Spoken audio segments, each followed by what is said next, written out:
গাজীপুরের শ্রীপুরে আব্দুল আউয়াল ডিগ্রি কলেজের প্রতিষ্ঠাতা সদস্য আতাউর রহমান ওরফে খোকন সরকারের বিরুদ্ধে মিথ্যা ও ষড়যন্ত্রমূলক মামলার প্রতিবাদে এবং প্রত্যাহারের দাবিতে মানববন্ধন করেছে কলেজের শিক্ষার্থীরা।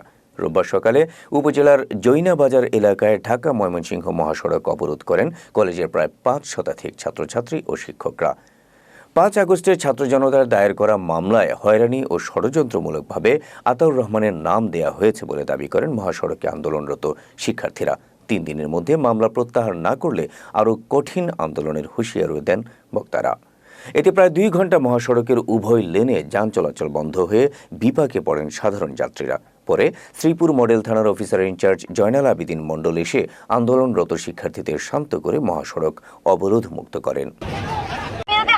তিনি কাউকে গুলি করতে চেয়েছিলেন, তো বৈষম্যের বিরুদ্ধে আন্দোলনে তো শিক্ষার্থীদের পেছনে মানে অক্লান্ত পরিশ্রমী এরকম মানে আমাদেরকে কল করে বলছে তোমরা আন্দোলনে যাও, তোমরা মানে আমি ওসি বলছি, ওসি শ্রীপুর। হ্যাঁ, এটা একটা যে মামলাটা হয়েছে এটা একজন পাবলিক মামলা করেছে। আমরা তদন্ত করে আমরা ওনাদের সুবিধা না পাই আমরা ওনাকে বাতিল দেবো। আমরা ইনশোর করতেছি যে ওনার সমস্যা হবে না, যেহেতু নিরপেক্ষ হলে আমরা ওনাকে মামলাতে